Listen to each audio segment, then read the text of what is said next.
Hello students. आज मैं कक्षा 8 विषय हिंदी पाठ नंबर 7 के डायन एक अंधविश्वास का प्रश्नोत्तरी के साथ उपस्थित हूँ। इसका प्रश्न पहला है कि किन कारणों से बच्चे बूढ़ी औरत से डरने लगे और वह भीख मांगने लगी। तो इसका उत्तर है कि गांव के लोग अंधविश्वास में फंसे थे कि वह जो औरत है वह एक डायन है और वह लोगों को कुछ ना कुछ नुकसान पहुंचाते रहती है। इसलिए बच्चे में भय समा गया था और बच्चे उस बूढ़ी से डरते थे। दूसरा सवाल है कि वह भीख क्यों मांग रही थी, क्योंकि वह 75 वर्ष की हो गई थी, शरीर से लाचार और दुर्बल भी हो गई थी, जिसके कारण उसके पास एकमात्र साधन भीख मांगना ही बचा था। आइए दूसरा क्वेश्चन, गांव के लोग अकेली औरत को डायन कहकर उसके साथ कैसा व्यवहार करते थे।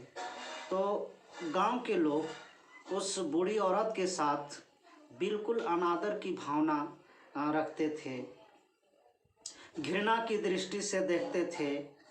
गांव में किसी का मृत्यु होने पर लोग उसे ही उसका जिम्मेवार मानते थे। लोग उसके बारे में तरह तरह की गलत अफवाहें फैलाते थे। तो इसलिए गांव के लोग अकेली औरत को डायन कहकर उसके साथ अभद्र व्यवहार करते थे। क्वेश्चन नंबर 3, पाठ के आधार पर बताइए कि समाज से डायन कुप्रथा को कैसे दूर किया जा सकता है। एक इम्पोर्टेंट क्वेश्चन का आंसर सोचना है कि इस डायन प्रथा को कैसे समाज से हटाया जा सकता है। तो मेरे विचार से सबसे पहले समाज में पुरानी सोच को बदलना पड़ेगा, महिलाओं को शिक्षित करना पड़ेगा, सम्मान देना होगा तथा समाज में जागरूकता फैलाना होगा।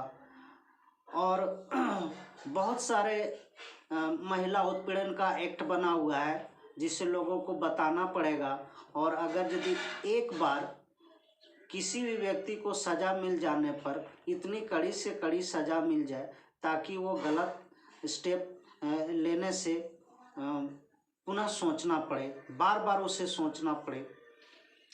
अगला क्वेश्चन आइए, कैसे हैं गांव के लोग पढ़े लिखे लोग, कवि ने ऐसा क्यों कहा होगा।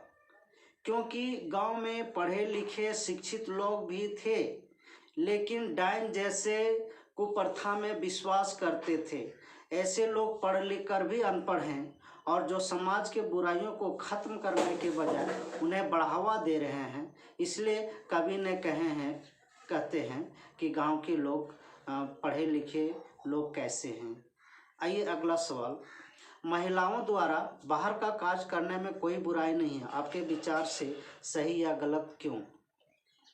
तो इसमें अपनी अपनी राय देना है, लेकिन मैं आप लोगों को अपना राय के माध्यम से अवगत कराना चाहता हूँ कि इसमें महिलाओं को बाहर कार्य करने में कोई बुराई नहीं है, क्योंकि हम 21वीं सदी में जी रहे हैं। महिलाएं हर क्षेत्र में, चाहे वो शिक्षा हो, चाहे स्पोर्ट हो, चाहे टेक्नोलॉजी हो, हर क्षेत्र में अपनी परचम लहरा रही हैं। तो उन्हें काम करने देने की स्वतंत्रता देनी चाहिए। और दूसरी बात कि महिलाएं काम करती है तो घर के आय में वृद्धि होती है, जिससे अशिक्षा तथा गरीबी मिटता है। आगे सवाल, डायन एक प्रथा है, इसमें 4 ऑप्शन दिए हैं, उसमें एक ऑप्शन सही है, उसको टिक करना है कि डायन प्रथा है समाज का कलंक, अंधविश्वास, स्त्रियों का अपमान, उपयुक्त सभी। तो इसका सही आंसर डी, उपयुक्त सभी। इसी प्रकार क्वेश्चन आते हैं MCQ कि डायन एक अंधविश्वास कविता के लेखक कौन हैं। तो इसका ऑप्शन ए में डॉक्टर दीनानाथ सिंह, बी सूर्यकांत त्रिपाठी निराला, सी रामधारी सिंह दिनकर, डी हरिवंश राय बच्चन। तो इसका सही आंसर डॉक्टर दीनानाथ सिंह। आज बस इतना ही, थैंक्स।